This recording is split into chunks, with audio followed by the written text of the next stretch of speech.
निशा तो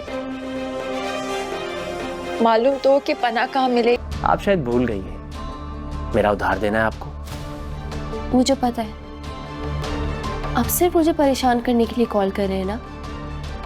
नहीं नहीं, ऐसी कोई बात नहीं है। और ना ही कभी मेरे दिल में ऐसा कोई ख्याल आया ताकि वो उससे से राब्ता करे। ये देर करने की वजह मुझे समझ नहीं। मैं अपने शौहर से बात कर रही हूँ। You stay out of...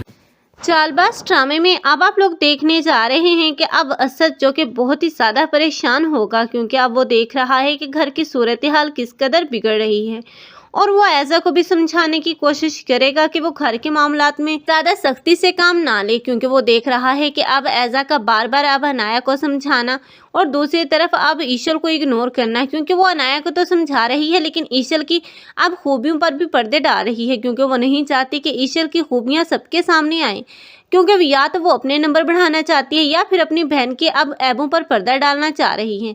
लेकिन ऐज़ा जितनी भी चालाकबाजियां कर रही है आखिर उसका अंजाम तो इबरतनाक ही देखने को मिलेगा। लेकिन फिलहाल तो ऐज़ा जो कि सब पर हुकूमत करती हुई नजर आएगी। ऐज़ा के सास बनने का ख्वाब तो पूरा हो ही गया, क्योंकि अब वो दोनों अपना रोबो दबदबा कायम रखेगी और ये सारी जितनी भी शय दी हुई है अब उसके ताया ही की तो है, क्योंकि ताया को चाहिए था कि अब सब बहू को बराबर जिम्मेदारियां सौंपता, लेकिन ऐज़ा को ज्यादा जिम्मेदारियां देकर अब उसने ऐज़ा को अब उन पर ज्यादा फोकियत दी है, जिसकी बुनियाद पर ऐज़ा गलत अब उसका फायदा उठाती हुई नजर आएगी। लेकिन ऐज़ा जो कि अनाया के हाथों बहुत बुरी तरह जलील होगी, क्योंकि यही अनाया है जो कि अब ऐज़ा की खुशियां भी उसे छीन लेगी, क्योंकि जिस तरह वो खुश नहीं है तो वो अब इस ऐज़ा को भी खुश नहीं रहने देगी, बल्कि इसके हर काम में टांग अड़ाएगी। और दूसरी तरफ असद के दिल में भी इसके लिए बदगुमानियों को बढ़ाने की कोशिश करेगी, क्योंकि वो नहीं चाहती कि अब ऐज़ा असद भाई की ज़िंदगी में रहे, क्योंकि जिस तरह वो अपनी मोहब्बत को अब अधूरा छोड़ चुकी है वैसे ही चाहती है कि ऐज़ा आप भी अब असद से दूर हो जाए।